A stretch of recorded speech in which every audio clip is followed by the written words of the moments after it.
নমস্কার আমার ইউটিউব পরিবার জুজুস থিঙ্কিং এর একটি নতুন ব্লগে তোমাদের সবাইকে স্বাগত জানাই। আর তোমরা তো আমার থাম্বনেল দেখে বুঝেই গেছো যে আজকের ভিডিওটা কি নিয়ে। হ্যাঁ, আজকের ভিডিওটা যোগ্য দাদাকে নিয়ে। প্রথমে তো রাস্তাতে বেরিয়ে একটা দেখলাম রথ, তারপর এখানে একটা জগন্নাথের মন্দির আছে আমার বাড়ির খুব কাছেই, ওখানেই দেখলাম খুব সুন্দর করে সাজিয়েছি। তারপরে দেখলাম মেন রোডে এসে আরও একটা, আর তারপরে তো আমাদের বাস চলে এসেছিলো, কারণ বাসে করে যেতে হবে। এখন বাসে বসে আছি আমি আর মা, একটু জায়গা পেয়েছি তাই বসেছি। আর দেখো বাসের মধ্যে থেকে তোমাদেরকে দেখাবো কতটা ভিড় হয়েছে। এখন অন দ্য ওয়ে আছি, তো চলে এসেছি অলরেডি কাছাকাছি, কিন্তু এখনও বাসের মধ্যেই আছে, আর একটু যেতে হবে। তো এত দূর থেকেই দেখছি যে এত ভিড়। এই দেখো জাস্ট এখানেও নয়, আরও ভেতরে যেতে হবে। বাইরেই যদি এত ভিড় হয় তাহলে রথ টানার কাছে কতটা ভিড় আমি সেটাই ভাবছি। আর এখন চলে এসেছি বাস স্ট্যান্ডে, কারণ স্ট্যান্ডেই নামতে হবে, নেমে আবার পেছন দিকে পিছিয়ে যেতে হবে ইস্কনের মন্দিরে। আমাদের এখানেও একটা ইস্কন মন্দির আছে।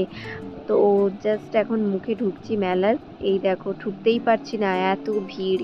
কখন থেকে ওয়েট করে আছি রথটা কখন ভেতরে গিয়ে দেখবো, কিন্তু ও মা, ভেতরে এসে দেখছি তো রথটা বেরিয়ে গেছে, ওটা এখনো আসেনি। আর যারা দেরি করে এসছে ওটা দেখার জন্যই এত মানুষের ভিড়। যারা আগে দেখে নিয়েছে তারা অনেকেই বেরিয়ে গেছে, যারা দেখেনি ওই দেখো মন্দিরের ওপর পর্যন্ত মানুষ উঠে বসে আছে। যে লেট করে ফেলেছে রথটা এলে রথটা দেখবে, বা দড়ি ধরে টান মারবে, বা দড়িতে হাত দিয়ে একটু প্রণাম করবে, বা চাকাটা যেখান থেকে গড়িয়ে যাবে সেখানে প্রণাম করবে। তো আমরা কি করব, তাই জন্য ভাবলাম যে ভেতরে যে জগন্নাথ আছে, রাধা মাধব আছে, তাদেরকে আমরা একটু প্রণাম সেরে আসি আর পঞ্চামৃত নিয়ে আসি। আর ভেতরে ঢুকে দেখছি মন্দিরের একজন সেবক যে যজ্ঞ দাদাকে নিয়ে আর রাধা মাধবকে নিয়ে বক্তব্য দিচ্ছেন। তো ওটা বসেও অনেকেই শুনছে আর অপেক্ষা করছে সেই রথ দেখার জন্য কখন আসবে আর রথের দড়িতে একটু হাত দিতে পারবে। তো আমরা এসে একটু পঞ্চামৃত নিয়ে নিলাম।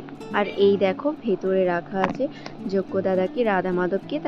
তো আমাদের যখন পঞ্চামৃতটা খাওয়া হয়েই গেল, তখন মাকে আমি বললাম যে মা চলো এবার গোটা মেলাটা একবার ঘুরে দেখি। তো মেলাতে কি কি আছে, কি দোকান দিয়েছে, এগুলো সব দেখবো। চলো তাহলে এখন যাওয়া যাক মেলার ভেতরে। এই যে মেলার ভেতরে চলে এসেছি, এটা নাকি একটা আইসক্রিম। তো অনেকে বেশ খাচ্ছিল, তারপরে তো চটপটি ছিল। তো তারপরে আমরা ডিসাইড করলাম না ফুচকা খাবো, আমরা খাবো আর ভিডিওটা কে বানিয়ে দেবে বলো, তাই জন্য ফুচকা খাওয়ার পরে এই দোকানগুলো সব ঘুরে দেখছিলাম একটু। আর অমনি যা সাংসারিক জিনিসপত্র দেখতে পেয়েছে মা, তা কেনা শুরু করে দিয়েছে। এই দেখো হাতে নিয়ে বসেই আছে অলরেডি। আর ওটা অ্যাকচুয়ালি আমিই পছন্দ করেছিলাম, মাকে বললাম যে জামাটিটা দেখতে খুব সুন্দর লাগছে, তুমি এরকম একটা নাও। আর এইদিকে দৌড়ে এসেছি, রথ চলে এসছে। এই দেখো রথের দড়ি, আমি হাতও দিয়েছি অলরেডি, তারপর একদম দূরে এসে ভিডিওটা বানাচ্ছি। রথ টানার জন্য দেখেছো কত মানুষ কোথায় ছিল, যে যেখানে ছিল মেলার ভেতরে খাচ্ছিল, করছিল, সব চলে এসছে এখানে, কারণ রথের দড়িতে একটু কোনো হাত দেবে বলে।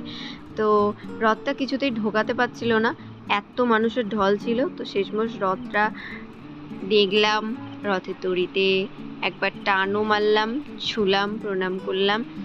আর গেটের তুলনায় রথটা একটু বড় হয়েছিল, তো তার জন্য একদম মাপে মাপে কেটে, তো ঢোকাতে একটু অসুবিধেই হচ্ছিল।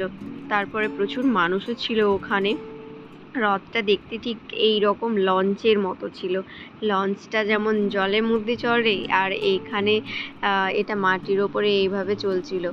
আর ভিডিও বানাতে বানাতে দেখছি সামনের ছেলেগুলো বলছে যে কিছু ছুঁড়তে, কলা ছুঁড়তে আর চকলেট ছুঁড়তে, কারণ ওদের কাছে অনেক কিছু ছিল ছোড়ার মতো। এই দেখো রথটাকে এখন ঘোরাচ্ছে, সামনের দিকে মুখ করে রাখবে, মানে মন্দিরের সামনে রাখবে, সামনের দিকে মুখ করে, যাতে করে সবাই দেখতে পারে। আর ঠাকুরের ভোগও দেখানো হবে, ওরা মাইকে অ্যানাউন্সও করছিল অলরেডি। এই যে ভোগ দেখানো হবে, অলরেডি বসে গেছে ওরা।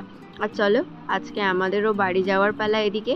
তাহলে ভিডিওটা এখানে শেষ করছি। যারা নতুন দেখছো আমার চ্যানেলে, তারা অবশ্যই কিন্তু চ্যানেলটাকে সাবস্ক্রাইব করে আমার ফ্যামিলিতে জয়েন করেছো। So bye bye.